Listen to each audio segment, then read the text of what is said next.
Quick question. Have you ever found yourself planning your day around someone else's drinking or drug use? What mood will they be in? Whether they'll show up at all? And whether there'll be a scene there? If you're nodding along, this is for you. Today we're talking about something that doesn't get said clearly enough. You are not alone. And let me tell you about these three people. First, Aisha. She's 27 and in full-time work.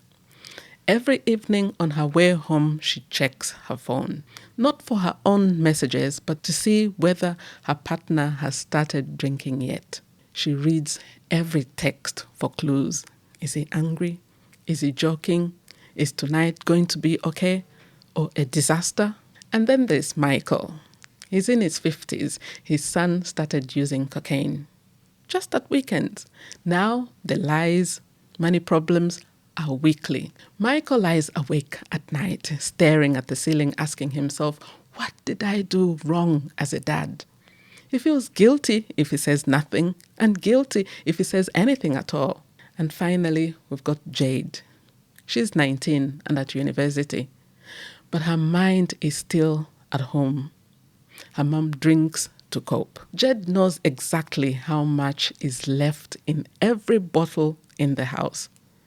She knows when to hide the car keys.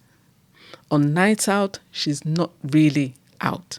She's watching her phone, ready to jump on the train back home. So different ages, different backgrounds, different substances, but the same feeling. Their addiction is running my life. If you recognize even a piece of yourself in that, let me say this clearly.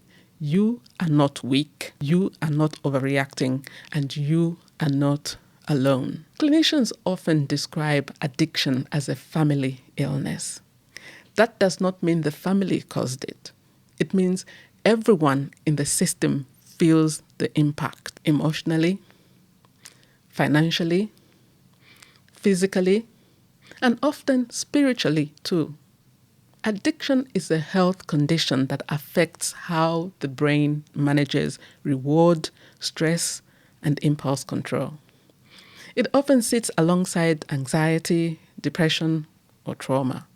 But those changes don't only affect the person using alcohol or drugs, they shape the behavior of everyone around them. Families often find themselves constantly scanning for danger.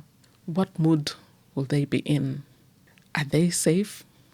Is something about to go wrong?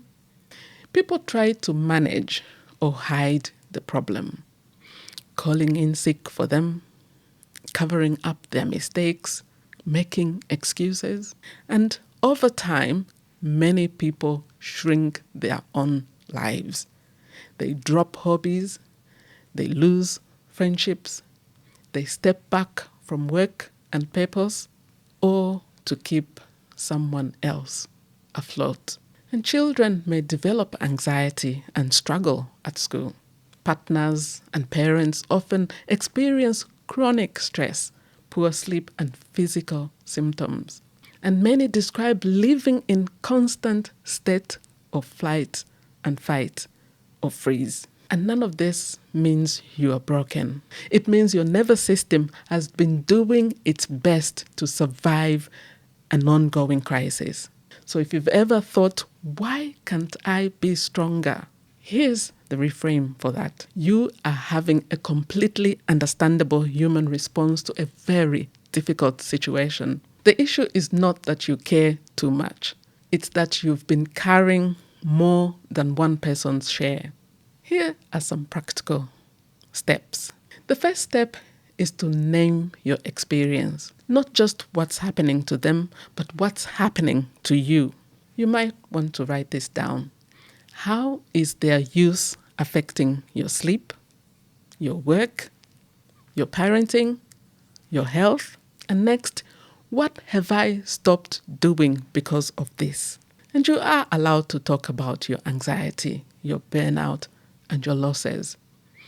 Your experience matters. Next, try a simple circle of control. Draw a small circle inside a big one. And inside the small circle, write what you can control. Your responses, your boundaries, how you can care for your body, who you talk to for support. And then outside that circle, write what you cannot control. Whether they drink or use today, whether they are ready for treatment, and how they'll react to your honesty. Shifting your focus back to your own choices reduces stress and restores a sense of agency, even when the situation itself hasn't changed. And finally, make one self-care commitment this week. Ask yourself, if I wasn't spending so much time managing this, what is one thing I would be doing for myself?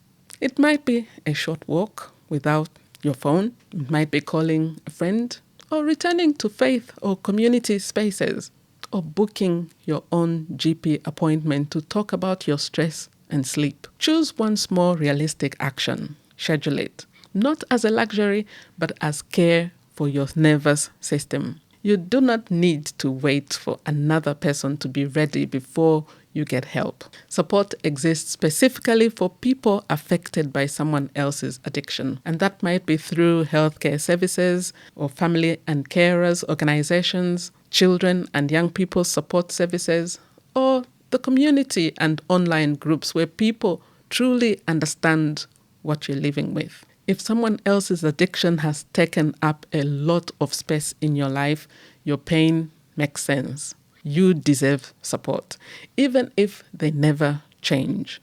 Next time, we'll talk about how to love without losing yourself, how to set boundaries, and to communicate more safely and protect your well-being while staying connected with them. So you are not alone. And thank you for joining us this week, and looking forward to seeing you next week.